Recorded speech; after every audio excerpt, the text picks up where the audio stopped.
What does a pharmacist do? Well, most people might answer that a pharmacist dispenses the medications that my doctor prescribes. Now, I work with a ton of great pharmacists, and one thing that I don't generally see is excitement about pills in a vial. And this is probably because pharmacists have been trained to do so much more. So what can you get excited about in your community? To find out, let's go beyond the scripts.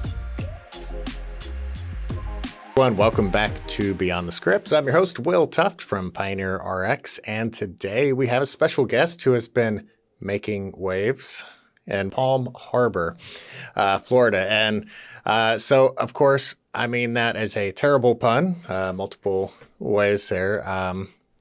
Definitely spend a lot of time on the water down there, but also you've been making waves in independent pharmacy for a long time, from back in the purple shirt days when I first met you, when you had your short hair and purple shirt. That's kind of my first Nicolette memory at PDS show floor.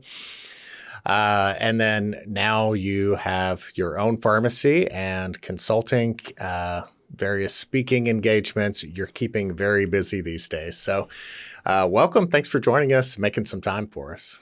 Yeah, absolutely. Thanks for having me, Will. So let's start off talking a little bit about your pharmacy. So tell me a little bit about Palm Harbor Pharmacy and kind of how long you've been there and what makes your pharmacy different. Yeah, so I bought Palm Harbor Pharmacy a little over 7 years ago. And we're in a heat zone in Florida in the Tampa market. So I spent a few years when I worked for my previous employer, PDS, as a consultant. And then I knew I always wanted a store because I wanted to be able to kind of test things out or to see firsthand how things were really happening in the industry. So I had to look for a store for 3 years and do due diligence and all that. But I found mine in 2017 and bought it and changed pretty much everything that we could while keeping the licenses intact. Okay. It was a whole thing, but we changed the name. We changed the location. We redid all the branding. When I first bought it, we didn't compound. We didn't do vaccines. We didn't do any marketing or sales. And so when you look back at it from that perspective, I think all of us can maybe appreciate how far we've come in our stores. Yeah. We're hard on ourselves. We feel like we haven't done enough and there's still so much to do, but we've been busy. We've been adding initiatives all the time. Yeah. So that's interesting. A lot of times when somebody buys a pharmacy, part of what you're buying is that spot in the community. And there's kind of like a hesitancy to change anything because you don't want to lose that goodwill in the community. You've already have somewhat of a foothold, but you went in kind of the other side and said, okay, we're going to knock down walls from day one. Yeah, our market's very different than a lot of the clients that we consult with on the Atrium side because, a lot of our clients that we work with, it's legacy businesses and they have a strong hold in the community, and they've been providing services for multi-generations. Where I am, it's very saturated in the Tampa area. Like, we're right near Clearwater Beach. So you could throw a stone and hit pretty much all the chain pharmacies and even a few independents. So here, in order to stand out, you really have to focus on what are you good at or what is your carve out. In this type of market that's more saturated, you don't try to be everything to everyone because you won't be able to succeed, is what we found. Yeah, it is always interesting. I was part of the installation team for years, and I went to a different pharmacy every week all over the country. And it's really amazing how different each business and each community and their focus and kind of how they fit into that community varies so much by the market. Yeah, it's true. But at the core of it, we all have a business. We all have that infrastructure. So we have all the licensing in place. We have the software. We have the team and the workflow. So I think it comes down to identifying what do you want to be good at and what do you want to be the best at? how big is your radius and the market that you're going to serve, and then what's the plan to execute that. Because back in the day, even I started working in pharmacy at Walgreens when I was 16, and then busy was good. I worked in a location where we filled over 1,000 scripts a day, and that's the location that I learned in. So it was very chaotic. And then even working in hospital outpatient pharmacies and doing meds to beds, and then even getting started in independent pharmacy back when I did a little over a decade ago, volume was good. If you had volume, you were okay. Things were in the positive. But now these pharmacies are running out of cash. They're having a cash flow crunch. There's double DIRs are coming. It's hard to make a living. I don't even want to say make money, because I don't think any of us do what we do out of greed or out of trying to get rich. If that was the case, maybe we'd be in doggy daycares. That seems to be a lot more fun. Maybe they could go with that. I don't know. But healthcare and independent pharmacy especially, you can't just be busy anymore, because, I mean, you'll run out of cash with DIR fees, audits, recoups, even just the reimbursement model. Brand name drugs anymore. I mean, we have to put out so much money just to make $1.67 in 2 months if everything goes well. It's a challenging climate, probably the most challenging that I've ever seen it. Some are saying that it will swing back into our favor. But I think in order to do that, we have to really focus on what do we want to run out of our businesses. And then we need to focus our efforts on that instead of kind of being busy. Yeah. Yeah. I mean, script count used to be a measure of success for any pharmacy, and that's not necessarily true right now. But I mean, Florida's had some recent legislation that should make things a bit better in the Florida market specifically, hopefully. Yeah, we have. I think it went into effect recently, but the Office of Insurance Regulation, I think they hired more full-time employees that'll take effect in the new year. So they're saying that things will start to get better. But I mean, it's hard for some of these pharmacies when you have to pay your wholesaler bill now and you have to pay payroll now and your rent. Those are usually your biggest expenses. And, you know, you have to not run out of cash.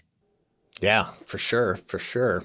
So you jumped into a new pharmacy and said, all right, let's start knocking down walls. Let's change the logo. Did you immediately move into a new building, or did you stay there for a little while? Seemed like you were there for a while. Yeah, we stayed there for a few years. The thing is, in a heat zone, if you want to assume all the NPI, DEA, pharmacy permit, all the licensing, you can't change much. So you're kind of just changing the managing member on a piece of paper. Sure. And so then if you are going to make changes, you kind of have to do it slowly so as not to trigger a full recredential. And so That's what we did. I had the branding and the name and the logo well before I had the business. Yeah. Well, that's the fun part, isn't it? Because our logo is like a palm tree, mortar and pestle with waves. It's like really fun. And we did a play on the typical healthcare blue and green. We did like a teal and a lime just to make it a little more coastal. So that part's fun. The regulatory part's not so fun. Yeah. Yeah. So as you did move in and start making changes, you know, what did you see at that pharmacy that seems like, okay, these are good bones. I can build on this foundation, and, you know, here's where we're going to go a completely different direction? Well, and not just because I'm on your podcast, but the software that they used was pretty archaic. Yeah, that makes a big difference. Yeah. So that was one of the first changes that we enacted, was switching over to Pioneer in the early days. And it's always a big adjustment. And the team, you know, it changes your every function and how you do anything in your day-to-day job. So it's a big adjustment, but we were happy. Our conversion went well. I had done a conversion in a previous hospital pharmacy, and everything got scrambled. So that was an issue, but our conversion was great. So software, made a big difference that we had the change. We did have a really strong technician who I tell her she came with the curtains when I bought the pharmacy. And she's still with us, and she's wonderful. So she's kind of been the link to all of our patients who the pharmacy has served long before me. And so she's always the one to kind of update them, tell them what boss lady's changing and what's happening and what I'm doing, and reassuring them that everything's okay. She's kind of our constant. Yeah, that can really make a big difference, just to have that consistent point of contact, so that even if things are changing, I have that touch point. I still have my person. Everybody wants to, I've got a guy for that. Everybody wants to have the person in their corner that they trust. So yeah. And all the licensing and everything was good and clean, because I had to assume all the liability of that store by doing the stock purchase, but everything's been great with that. It was just a matter of the pharmacy didn't have enough services. They just filled prescriptions, but they didn't have any clinical services. They didn't have any marketing. They didn't have a Facebook page even. And now we have over 1,100 5-star reviews online, and we have a really nice website, and we have a lot of clinical services now. Yeah. So a lot of podcasts talk about marketing. A lot of trade show events have a class on marketing, and there's so much out there. And so many pharmacies, you go to their website and it's just kind of static or dated stock photos. Your website's definitely super fresh. You have that great, fun color scheme that kind of creates a local identity. But I love that you really concentrate on the Google reviews, because it's almost like, to me, if I see something advertised, I'm like, okay, I'm going to take that in as here is an option, but I don't know if they're lying to me or not. It might be terrible. So I always take any advertisement I see as information that something exists. And then I go look at the reviews to prove that it's worth, that's the one I need to buy, or that's the place I should go eat, or whatever it is. And, it could be Yelp, it could be, Amazon reviews, but that first person review is what I look for. Yeah, I do the same thing. I'm always reading reviews. So that was a big push for me to try to figure that out. And we tried and failed a lot of times, because when we started, we had a couple reviews and we had an old website and everything. Everything was pretty dusty. But we got the new website, and I do think it is important to plan and to take that time and energy to map out kind of your site map on your website. Because if it's just going to be there as a placeholder, you might as well just have a one-page site if it's not going to do anything for you anyway. There's no use spending a lot of time and money and energy. But anything that you're going to try to sell and market, you need to have a clear web page with a clear URL, easily navigatable for your patients, if that's who you're marketing to. Let's say if it's to book vaccine appointments or to inquire about your low-dose naltrexone compounds or something like that. If it's something that you're going to market to patients and use social media, having information, educate them, invite them to come learn more on your webpage, and then have some sort of call to action that your patients can do on their cell phone, because that's usually where you're going to meet them where they're at. Yeah. But, a lot of us just kind of get caught up in, the website has to be perfect, and I have to spend a ton of money in SEO and blogs and geofencing, and I don't have time because I haven't. Just figure out, what do you want to grow? You want to grow vaccines? Like right now, we're slammed with COVID, the new COVID vaccines that just came out, flu shots, of course, because flu season just started, and RSV, the new RSV vaccine. Yeah. So we're doing some posts on education. We're doing some funny posts about Halloween, and you don't want to be sick in bed. What do you want to be for Halloween? Not sick in bed. Come get your shot.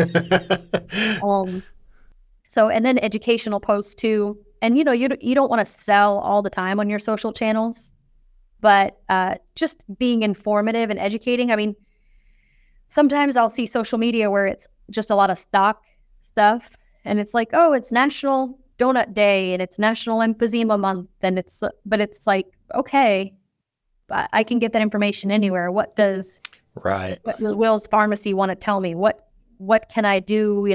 How can Will's Pharmacy help me is what I want to know. Yeah, there's nothing wrong with National Donut Day, but if it's a picture of Nicolette and her whole crew with, nice donuts from the cool place down the street celebrating, okay, now it's personal. Now that's something where, hey, I'm going to recognize that person. Yep. Yeah, I think so. So I think the failures that we had, that we failed forward, that we learned from, that I think we've been most successful at is the online presence and reviews, and then also the physical sales and marketing, so sales reps. And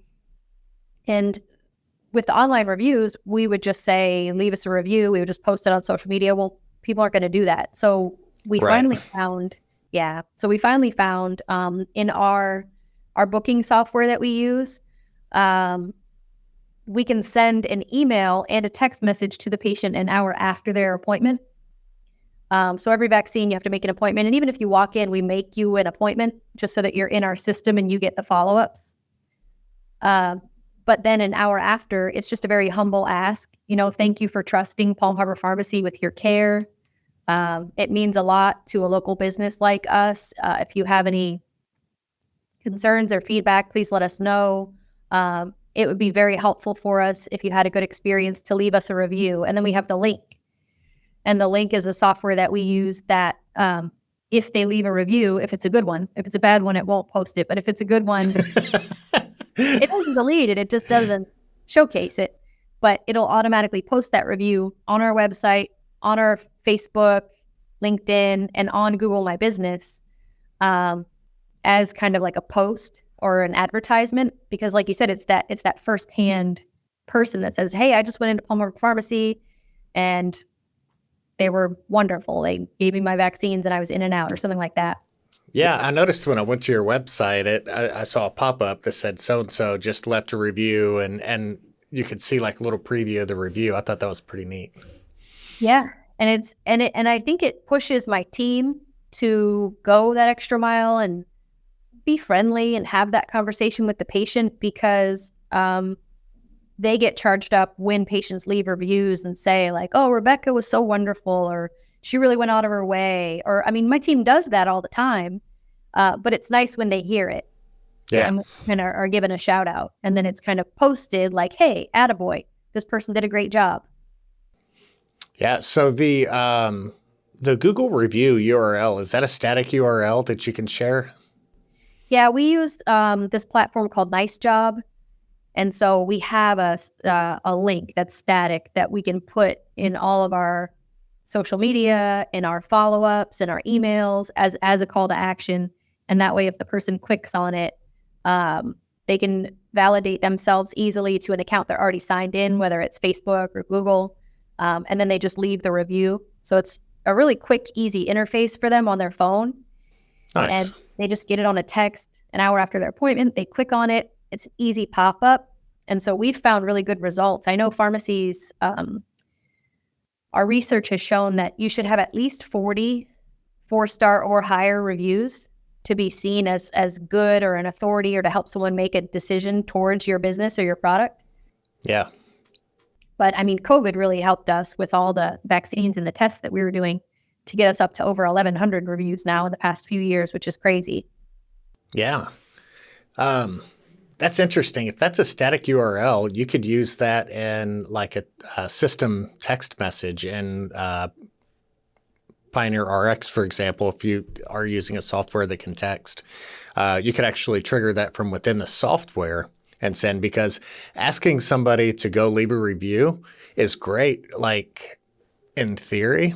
But if somebody asks me to go do a software, some kind of review online, I'm like, yeah, even if I think that I might follow through with it, I'm probably not going to. There's too many clicks that are buried. Every click is a barrier of entry. I got to go find the place again. And yeah. Yeah, it definitely is. So however you can kind of meet them where they're at and not bother them, but just make it easy for them if they do feel so inclined to leave a review. And we found that hour after their appointment time is kind of the sweet spot. So they're not having like vaccine side effects yet. Their arm's not sore yet. So they're not mad at you yet. So it's almost like that Disney methodology where Disney will ask you to leave a review in that like within the first few days after your vacation and not after you get the credit card bill or something. Yeah. So I always think it's interesting because Yelp is super popular. I use it every time I travel pretty much. It's easy to find a restaurant. Why do you think it is that, a popular dish at a restaurant, a chicken fried steak is going to get so many more reviews than a life-changing, life-saving service like a great independent pharmacy?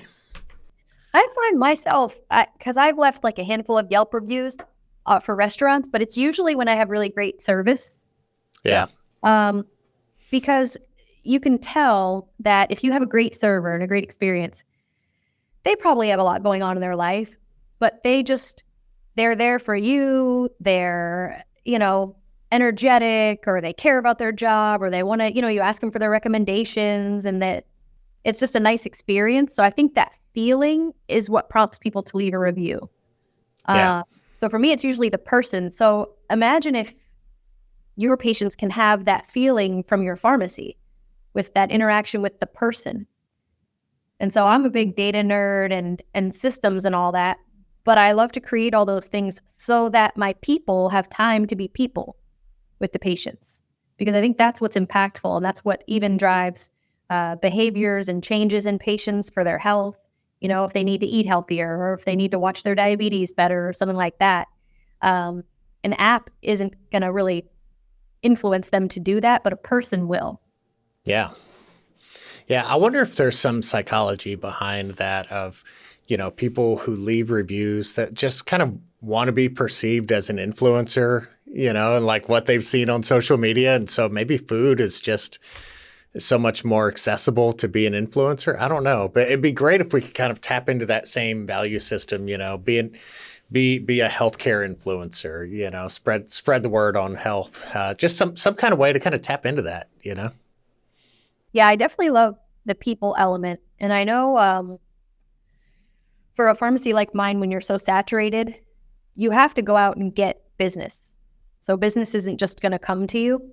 And if it does, it's not the business you want. It's the low reimbursement drugs that you have to be a factory and churn it out to actually make a profit. And then, then are you having time to interact with your patients and help them? So I think that's always at the forefront for independent pharmacies is what I'm doing, does it matter? Am I helping people? So I know when I first started, I hired a rep. The rep really didn't know what was expected of them. I'm like, well, I need you to go out and grow the business. Well, now I know many years later, like, what are we trying to grow, and how do I set them up for success? And then so many pharmacies, they hire a rep, but they don't have a system or a plan or a structure as far as just what marketing materials is my rep going to have? What are they selling? Because if you get a big pharma rep, the training in that and the onboarding is rigorous. I mean, they even have to fly out to corporate, even if they're just learning one drug. They're going to fly to corporate, and like Eli Lilly, they'll train them for a month on site at corporate, and then they'll do ride-alongs, and then they have all the data. They have a territory, they have a CRM, they have a computer, they have a company car. So it's interesting that pharmacies try to get out in their community that way, and they try to sometimes hire a sales rep, sometimes do it themselves when they have time. But we went down that road in the beginning, and we failed a lot. Sure. And wasted a lot of money and time. But now I started working with Jen, who works with me, Atrium 24, 4 years ago. She's been with me almost 4 years, and she's an Eli Lilly trained pharma rep. So it was just fascinating to me when she came on. She said, okay, where's my CRM, and who are my targets, and what are we selling, and what materials do I have? And I was like, it's pharmacy. We'll sell pharmacy. But that's not how it works. So if they get, if they get a lot of blood pressure pills coming in the door, are you going to be thrilled? No. Because it's just the economics of it. or if they get a ton of GLPs coming in the door, because that's what everybody's asking about, weight loss and all this off-label use, are you going to be thrilled? I mean, probably not. Yeah, hey, great news. All the ADD medications are being transferred here. Well, Yeah. So pharmacy is incredibly complicated. It's like, oh, I want business. I don't want that business. It's like, well, what do you want? Well, I don't know. Is it a specific product? No. And even the doctors especially don't understand it. They're like, oh, you're a pharmacy? I just send all my patients, I just ask them, where do you want me to send your script? And that's as involved as I get. So there's probably people listening right now who are like, oh, all right, well, I'm tapping out because I'm not going to go hire a marketer. I'm trying to keep a lean team. Like I'm looking to, maximize my staff hours currently because, purse strings are kind of tight, especially going into the beginning of 2024. So, how did you see that as a value add, and not a cost center? I think that, and we've seen it many times. I can think of 4 or 5 examples this year alone where pharmacies want to grow and they want to make an investment, and the first thing they do is hire a rep. And you're just going to waste money every time. So you have to plan and you have to invest in that planning time. And either you have to do it as the owner or you have to have a key team member work on the plan. And what do we actually make money on? And what are we good at? Is it compounds? Is it supplements and nutrient depletion? Is it vaccines and clinical services? Is it long-term care? What is it? What do we want to grow? So taking that time to plan is a lot of the missing piece that we see. And then from there, making it actionable. So the best salesperson is typically going to be the pharmacy owner because they know the most about the business. They have the most invested. They're the most passionate. Of course, not all pharmacists are salespeople. We're actually pretty awkward at it. And we typically love to rabbit hole, or we love to get just very technical and very in the weeds, when in sales, you're not doing that. You're working on building a relationship and you're working on asking questions. And I know for me, asking questions makes me kind of uncomfortable because I would rather be like working with an Excel spreadsheet than working with someone I don't know and asking them questions about themselves. Like, ooh, makes me really uncomfortable.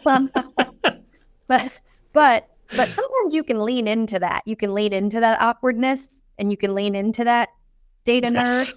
Right? Yes, I know. Own it and just be awkward. And that's okay, because I think more and more like quirkiness is acceptable.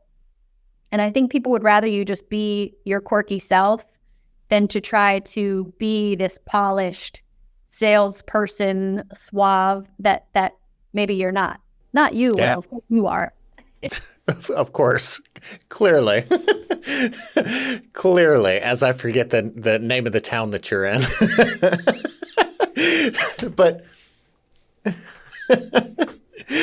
But it is weird that I feel like growing up and in the 90s, like, and even in the early 2000s, a company would try to posture to look like a big guy, because that brought with it some sense of strength and stability. Whereas now it's kind of flipped, and you see these huge companies trying to be quirky and local and personable. And, to me, it's just like instant ick when, because you can pick up on it. It's not authentic.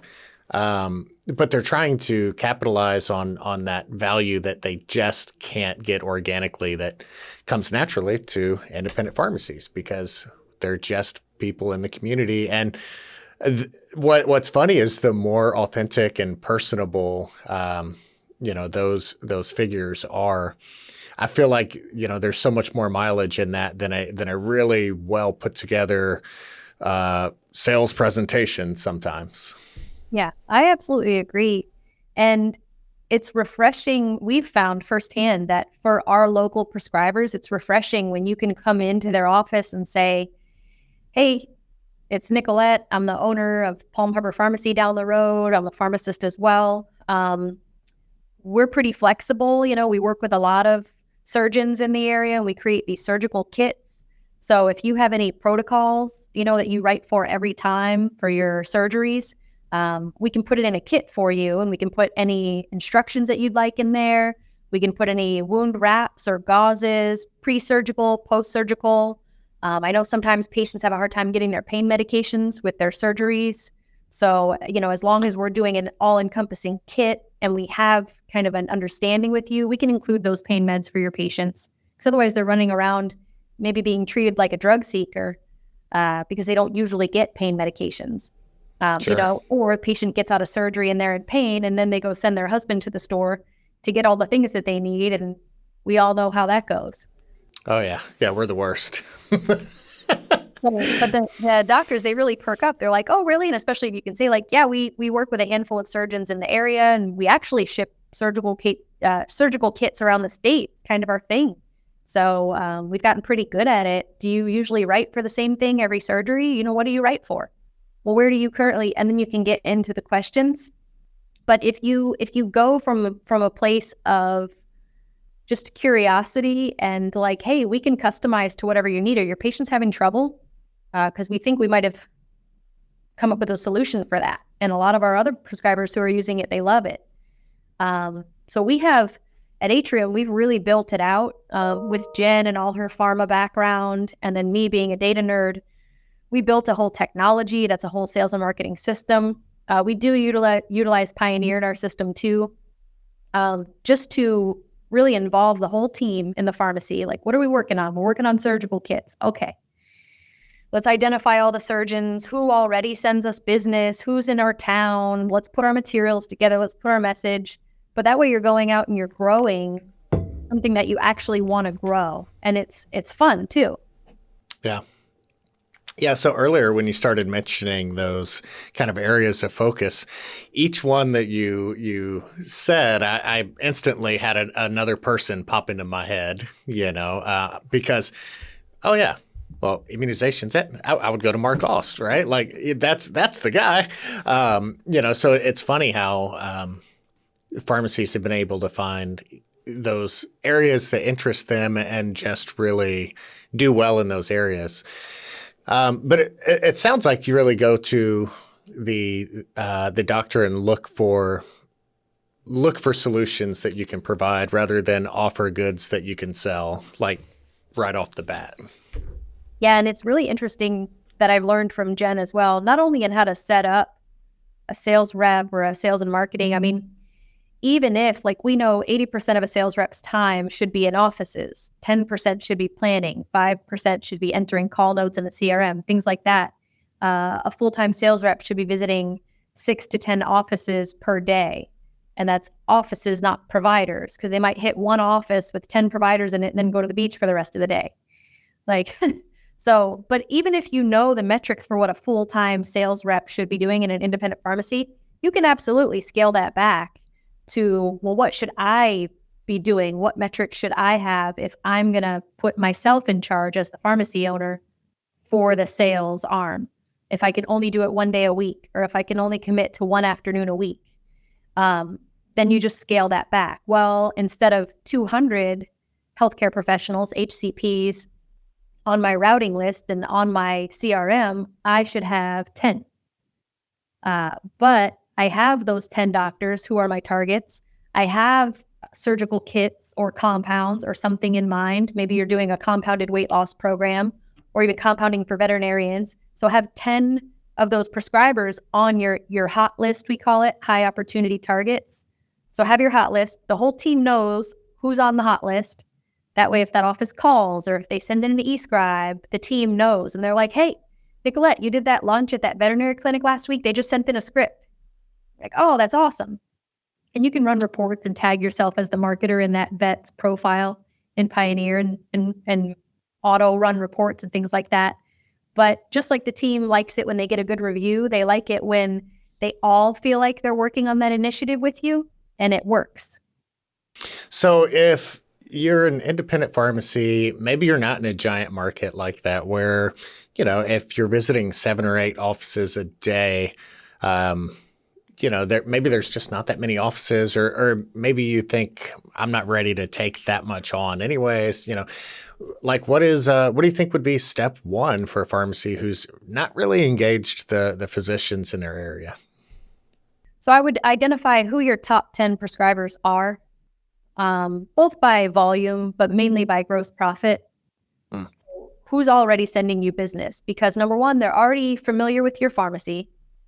They already know how to send you business and they're comfortable with it, whether they give patients handwritten scripts, they e-scribe, they fax in, they call in, they already know your system. And they're also going to be a little more forgiving if you come in and visit them and start asking them some questions. And if you're a little awkward or just, it's uncomfortable if you walk into a doctor's office to sell, quote unquote, and you're not a salesperson. It's not something you normally do. You'll be uncomfortable.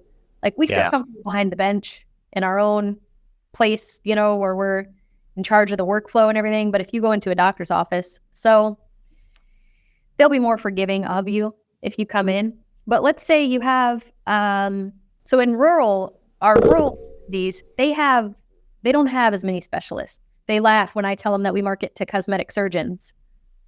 Sure. No, okay, that's nice. But they don't even have podiatrists or ENTs sometimes. Those are like an hour or two away. But they'll have PCPs and they'll have primary care. Well, really, the primary care is your specialist in a town like that. They see all the foot issues. They see all the sinus issues. So understanding what are they seeing? Like, hey, do you have like patients that are the most challenging for you in your practice? Really interestingly, if you compound, we'll find if you go visit your top 10 prescribers who already know your business, and if you go visit them and thank them for their business, like, hey, it's Nicolette. I finally got out from behind the counter. I wanted to pop in and just meet you guys face to face. Here's my card. It has my cell phone number on it. You can text me if, because you want to have that relationship. Sure. Or if you text the pharmacy number, it actually pops up on all the workstations for everybody who's working. So we'll get back to you immediately because a lot of times our offices like to text us. But just going in and saying, hey, it's Nicolette. We really appreciate you guys sending us the business that you do. You're one of the top offices that we work with, and it means a lot to us that you have that trust in us and that you choose us over the big guys, because no one's told them that. Yeah, and it's such a warm touch point. I was just thinking a pharmacy that's maybe not done that before, could find that initial urge to say, hey, maybe somebody from the counter go stop by and drop off a basket or something or say thank you. But I think that owner going in, especially in those first conversations, or the pharmacist in charge, whoever that face in the pharmacy is, and actually, making that handshake and here's my cell phone number, and just bringing it down a level to, outside of just the realm of professionalism, and hey, we're people and we see you as people and we appreciate you. I think that goes a long way because then they associate you as a person, because I think that's who we leave reviews for is people, and that's who makes us feel things. Even the most data-driven nerd like me, I like people sometimes. So if you go in and communicate with them, and then you can ask them some questions. You could say like, hey, I noticed you guys send us a lot of this kind of compound or this kind of prescription. Do you send any compounds anywhere else? Is there anything maybe that we're missing? Do you use any other pharmacies? Are you happy with it? So many times when we do that, we hear like, oh yeah, well, we'll even visit dentist office here and they do some compounds for us. And then they'll say, oh yeah, well, we send this dry socket compound off to Massachusetts. And then we send this, we had a weight loss clinic. Oh, we send all of our BHRT compounds to Utah. And we're in Florida. We're like, did you know that we do that? Like we make those all the time for other offices. They're like, oh, it's just the way we've always been doing it. Yeah, exactly. Yeah, if it's not broke, if we've always done it one way, nobody's just going to come in and change the way we've always done it unless there's a good reason. Right. Because if you think about it, the office, they might love Palm Harbor Pharmacy, and they might love, if it's a veterinary office, oh yeah, they make all of our methimazole twist pens for our cats. They're great. But they might not think, oh, Palm Harbor Pharmacy also might make the seizure medications for our dogs. Like they don't know unless you tell them. Yeah. Yeah. And what's interesting too is even in a small market, you're going to have, a family practice. You're going to have a dentist. And, I think dentists especially are a great opportunity to catch some of those patients who are just maybe not on chronic care medications. So, they don't get prescriptions all the time. When they do need something, what's the first pharmacy you see, So yeah, that's a great touch point. Yeah. So it's getting out there. So to get started, I would say planning is the most important thing. And then from there, not letting perfect get in the way of good enough. And even just choosing one office, 3 offices, and going out. If you are going to go out, I would use a CRM or use some place to put your notes. So the CRM is a customer relationship management tool. And so I would just put your doctors in it, put your notes. Like I said, we've made a whole system. So we have a CRM called Dottie that we built because we needed it in my own pharmacy. And it actually automatically loads all of our prescribers in there who already send us business. And it stratifies them. It tells us who to go market to with what marketing materials. It automatically brands it for our pharmacies. And then you can put your notes in there. Because the next thing that I would harp on these pharmacies to do, once they actually got out from behind the bench and visited these offices who they already work with, the next thing is follow-up and frequency and being consistent. And it's hard because everything's on fire in the pharmacy all the time. It's just one dumpster fire after another sometimes because it's retail. So it's like now, but it's also healthcare. Yeah, there's always something urgent that overrides the important. So always. But, even just carving out, maybe I have some owners who go before they open and they'll go bring like a breakfast pastry to an office, or they'll bring some coffee, like a box of coffee to an office. But if you look at your numbers and if that office is providing significant gross profit for you each month, sometimes just carving out that space to connect with them on a personal level and see, like, hey, are your patients struggling with anything? Or are you like, what's taking up your guys' time? And we all know if you're drowning in refills paperwork and all this, well, what about our sync program? Or if your patients they just need more, like these chain pharmacies are having walkouts. It's dangerous. I mean, we're doing a ton of vaccines and these poor chain pharmacies having to do all that on top of everything else with not enough staffing. It's dangerous. Yeah. So I wouldn't go throw people under the bus, but I would just emphasize what you do well. Yeah. And I think if you frame it as, I need to start marketing, so I'm going to have to, immediately get a CRM and hire a person and, do all of these big things, it can be very overwhelming.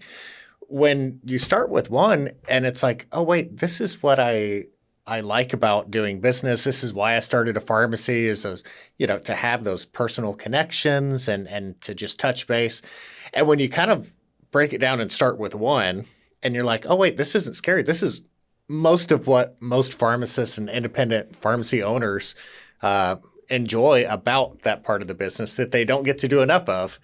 And eventually that scales to where, oh man, I need to keep up with all of this at a CRM. But I feel like there's some reframing that can be done to look at it as, this is the part you enjoy. Don't forget that. I think that's valid because a lot of times pharmacists and pharmacy owners especially are like, if you give a mouse a cookie. So it's like, well, I could go do this, but then I'm going to want to do this. Then I'm going to have to do this. But then I have questions about these 12 other things. But then it's like, no. Stop thinking and do. Yeah. Which I'm guilty of it myself. And we have probably 600 or 700 iterations deep of how complicated. I mean, we help pharmacies. I can think of one client specifically. They have 20 something pharmacies. They're always adding more, and they have a whole fleet of sales reps. So when you get to that, it gets pretty complicated, but it doesn't have to be. Yeah, I mean, you can definitely see hurdles at every step if you're not going at it intentionally because, initially it's like, oh, we're just doing things the way we've always done it. And now I have to go and do something different, and change is always hard. And then it's like, oh, wait, I enjoyed talking with that prescriber and building that relationship. And turns out we actually made life easier on our workflow by, introducing sync to their patients, whatever it is. And so you can kind of see those, like each step is, hesitation, success, and then the challenges that come with that. So, how do you keep scaling and moving forward and keeping up with all of that? Because, now I've talked to every doctor in town and they're all really happy with me. And now what, and how do I keep that moving? Yeah. And I mean, sometimes if you wanted to get real crazy with it, especially compounds or things that you're not billing to PBMs, you can fax blast and you can drastically increase your radius and you can ship. So we ship surgical kits that we do self-pay, and our margins between $20 and $40 each kit. But when we have offices around the state who are sending us their set of patients every week, like that, I like that. I like that model. It's fun. Yeah. So you can get creative, or like you're a business person. You have all the infrastructure there. You have all the licensing. You have the expertise. So you can get creative with it if you do need to expand your radius. But even in the beginning, when the owner is just going out and talking to your top prescribers, you're going to capture more of their business. And you're going to, because all of us want to grow. We all go to these trade shows and we drink all the Kool-Aid and we see everybody in the exhibit floor, and we come back and we have all like a whole bag full of our trick-or-treat goodies that we picked up from all the booths and everything. And we go back to the pharmacy and the team's like, oh, great. Here they come back for another conference. Because we're like, well, this really cool thing and this really cool and this. And they're like, yeah, okay, we're busy, whatever. But when you do that, it's valid and it's exciting, and it's nice to be that expert in pharmacy care. So, because you need that in your back pocket. But the way to grow your business and your market with your patients, your payers, and your passions is to talk to people who are in your market and ask them what they want. And then you can say, oh, actually, yeah, you're interested in that. I saw something about that at a conference. There is a new thing. Let me check on that for you, because that's something we could do. Is that something that because your prescribers are your referral sources. If you just say like, oh, there's this, I don't know, random clinical test that I saw at a conference that's awesome and I'm passionate about it and I want to learn about it, train someone on my team, implement it and all this. But what if nobody in your market's interested in it? And who's going to refer those people to you?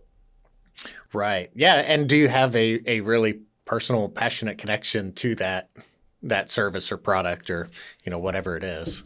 Yeah. So it's much easier if you kind of go about it by asking what's going on in your community, and you're asking your potential referral sources who are your providers, because they're seeing patients all day long, and you're finding out like, what are your challenges? And then, well, can I help with any of those? Is there anything that you're not providing in your office that you're kind of sending your patients to look on Amazon or shop online, or because we could do that at the pharmacy? Yeah.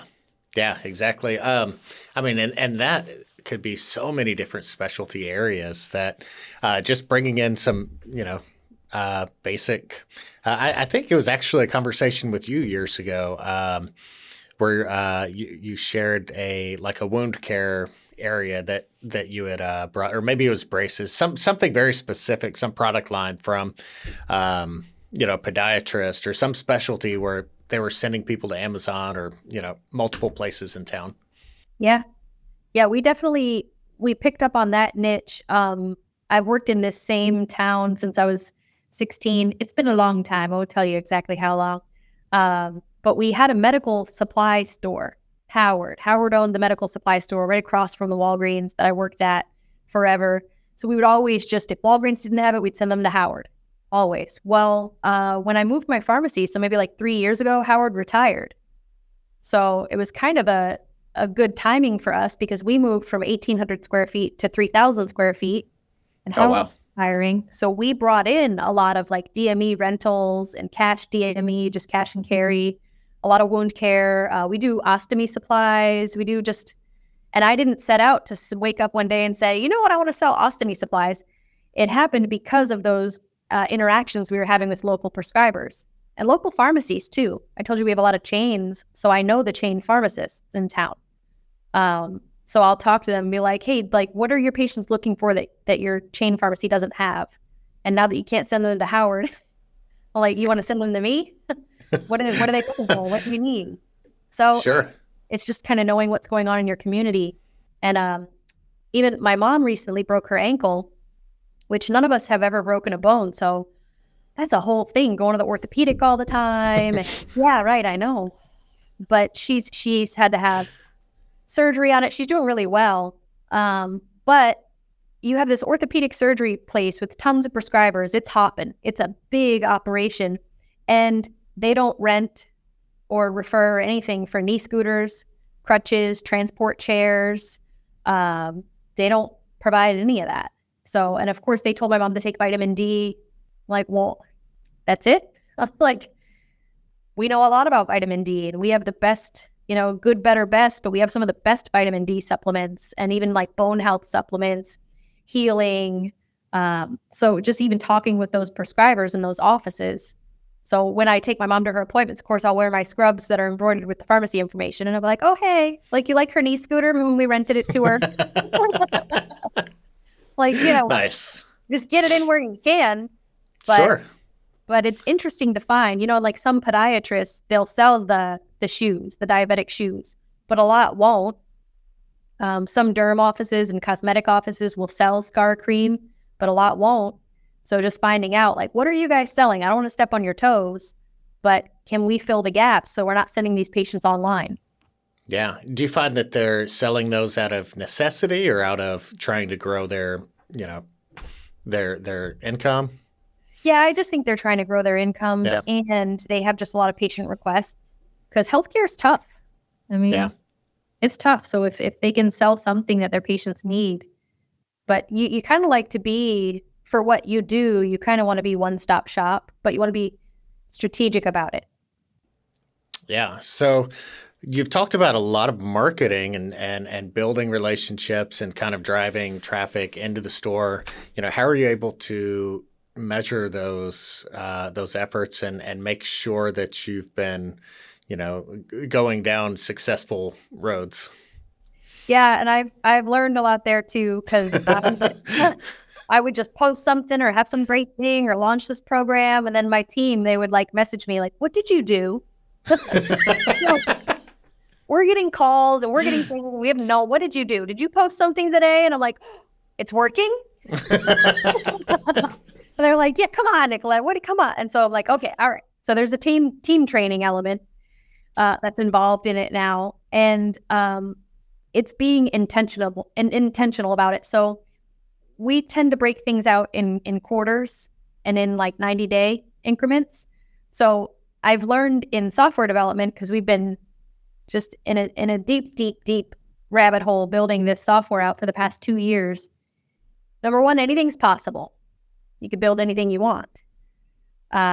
Number two, it's going to take time. And we don't really know how much time because everything depends on everything else. So you have to be strategic in, yes, you can do that. Okay, you want to bring in PGX testing into your pharmacy? Yeah, of course. Yeah, you can do that. Put it in the timeline. Put it in your development pipeline. Like, are you going to do it this quarter? Or, because think about it. You have to vet out different companies. You have to like negotiate your pricing and your terms with them. You have to figure out the workflow. You have to train your team. You have to develop a sales and marketing plan for it. Because if you just buy something at a show and put it on the shelf, it's not going to sell. Right. So do you have the bandwidth to do that this quarter? And the answer is usually no. So do you have the bandwidth to do it next quarter? Well, what do you already have slated for next quarter? Do you already have 4 initiatives that you're working on next quarter? Are you really going to be successful if you put a whole new initiative in next quarter? No. So where do you want to put it on your timeline? And I think that helps our racing minds as independent pharmacy owners, because we could do anything. And we go to this trade show floor and it's massive and wow, we could do all these things. But yes, I want to do that. No, I don't want to do it right now. So just put a pin in it and put it, even Jen tells me to put it in the parking lot, or like a dog. She tells me, she's like, leave it. And I'm like, really want it though. She's like, leave it because we got all this to do. So we like to build out 90-day projects for my team. If it's a big project, everybody's on the same project. But I might have my compounder for this next 90 days is working on updating our formulas, because now that I have other technicians, pharmacists going in to make those formulas, she knows how to make it, but they're not detailed enough for all of us to make it. So that might be her project. And someone else's project might be social media. Someone else's project might be vaccines and checking and seeing who needs their shingles shots and who needs their pneumonia shots and things like that, having those conversations. So you can have kind of operations type 90-day projects. And then you should have growth and sales 90-day projects, like things that are going to bring in money or save money. Yeah. Do you find that independent pharmacies, especially where, the owner is sometimes working the bench, but, they're more involved with working in the business. Do you think that maybe that kind of forward-looking strategic planning is sometimes neglected or just put off till tomorrow? I really need to sit down and get a plan for that, and I'll do it tomorrow. Yeah, it definitely is. And time blocking and time management is really challenging in this role. And it comes down to money too. If you're the pharmacist, it makes a lot of sense for you to work the bench because that's an expensive role. But how much lost opportunity cost do you have in tying yourself down to the bench full time because you're not able to grow and to strategize? So a lot of owners have had success in getting someone else to come in 1 day a week or 2 days a week and just really making yourself unavailable during those times. I was just reading the book Traction, and they said, I'm going to paraphrase, but they said something like, you could have the best crew on the ground clearing the jungle and paving the path, and they're the best at what they do. They're the fastest, the most efficient. But if the leader's not climbing the tree every now and then to see what the path should be or what obstacles we're about to face, they could be going in zigzags. They could be going like right off a cliff. It doesn't matter. So somebody has to be climbing the tree. Yeah, that's funny because in the Catalyst episode you were in, Jeff and Marcia gave you such a hard time for not being a professional development book reader. I know. I don't have time to read books. And when I do read books, I talk to Jeff and Marcia offline at dinner after that, and I told them that I kind of read romance novels, okay? And I'm not about to tell them. So then they really gave me a hard time. But when I read, I like to do it as hobby to like turn my brain off. Yeah. But I've actually, I do read the books and the words, and I do, I do. But I've found I'm not big into audiobooks. I just never have been. Even if I'm gonna like digest content, I don't really want to watch a video. I want to read it. Yeah, because you can pause and chew on a sentence, think about the idea a little bit more. They never seem to get the emphasis and pauses where I need them in an audiobook. Yeah, it's weird, but I'm trying. So what I've tried to, so I've historically been sitting at a desk and just working. So not only is my step count dismal, but I'm not finding the time to read these business books that I'm interested in. So I've started trying at least 1 day a week. It's a work in progress, but walking on the causeway where we live, it's really beautiful. It's like right down the street from my house, and it's really private. It's called Honeymoon Island. So there's a whole causeway. So I've been trying to walk. You can walk like 3 miles in an hour. So I've been trying to walk and listen to an audiobook. And I'm like, look at me checking off all these boxes at the same time. Here at the pharmacy, everything's like trains off the tracks. And I'm like, having a nice little walk. Yeah, well, you got to step away sometimes. And like for whatever reason, I have the best ideas when I can turn my brain off for a second and just like, restart the machine. So doing something mindless like walking and thinking about mowing the lawn, those are sometimes the best aha moments when you just let the machine cool down. It's true. Yeah, I think that the team gets mad. They don't ever let me go to the bathroom because when I come back, I'm like, I have a really good idea.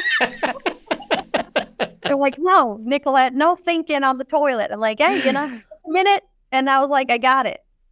So that's about the extent of my leisure.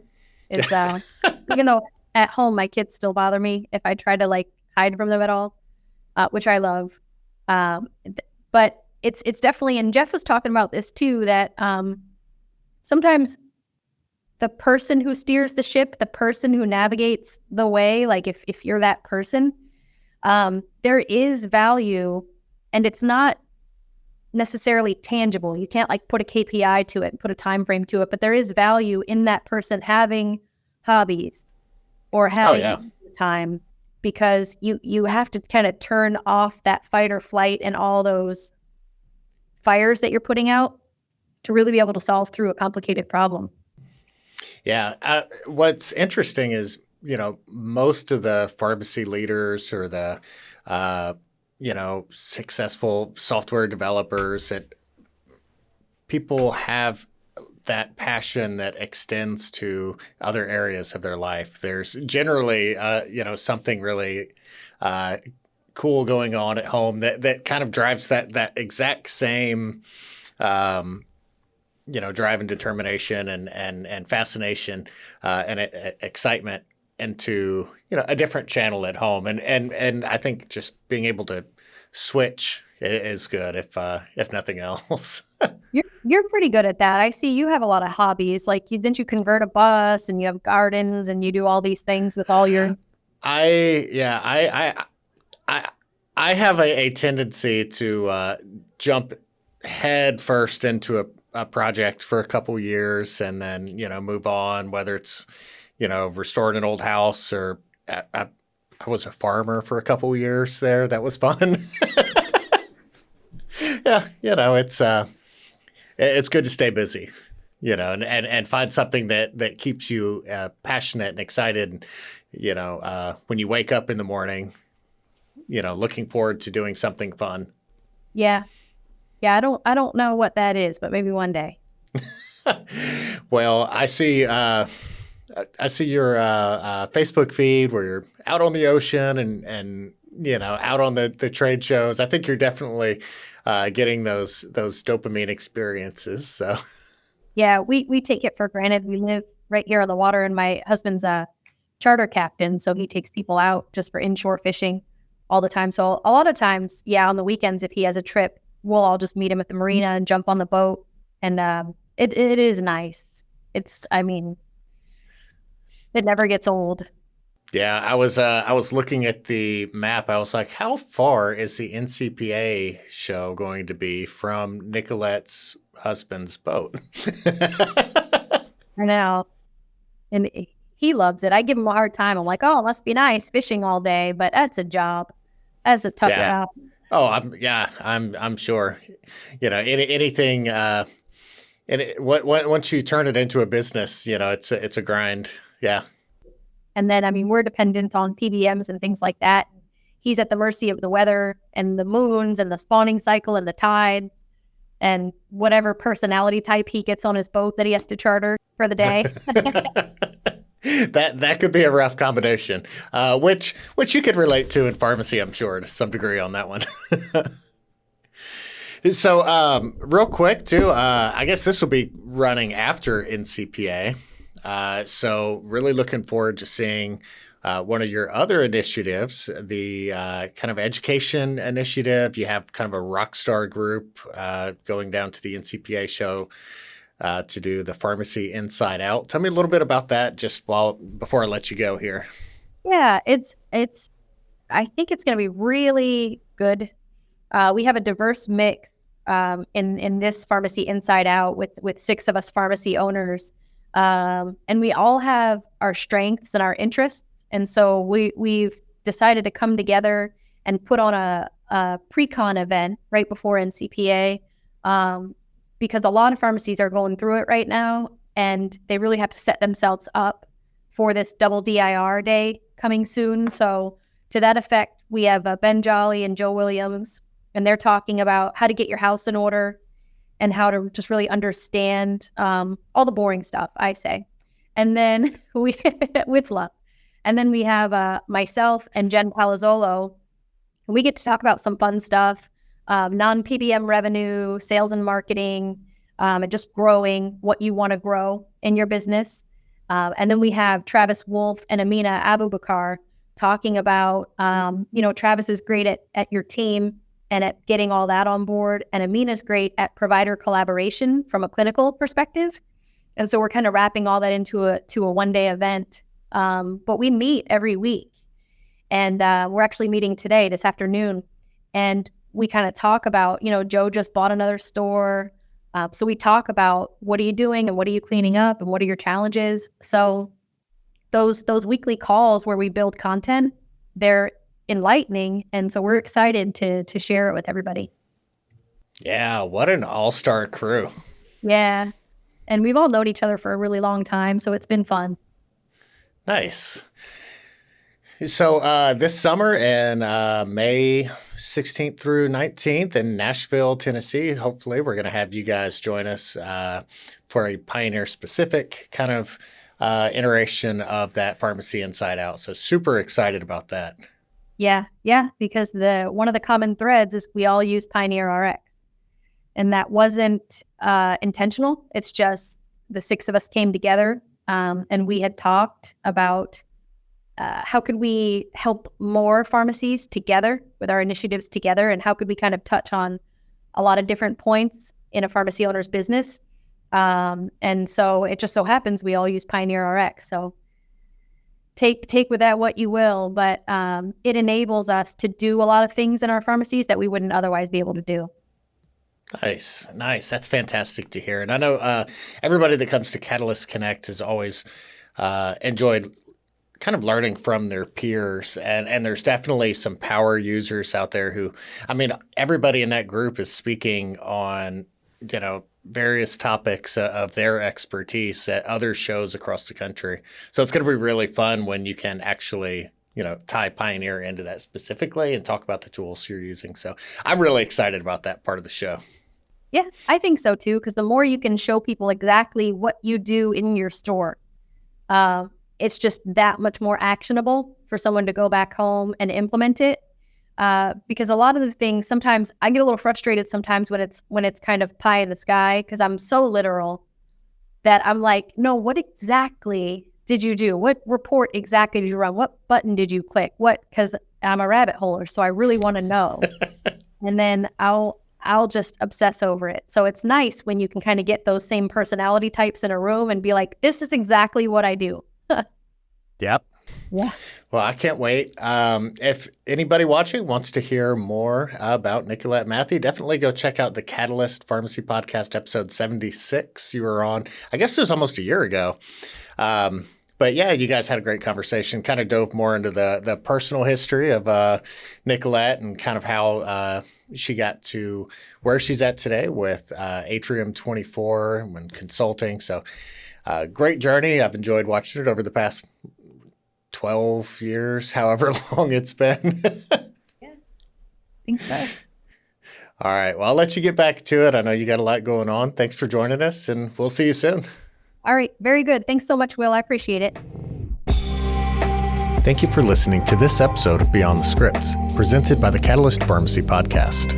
If you enjoyed this episode, please support our channel by liking, subscribing, and clicking the notification bell so that you'll be notified anytime we post new content. To stay up to date with all of the latest independent pharmacy news and content, follow Pioneer RX on your preferred social media platform.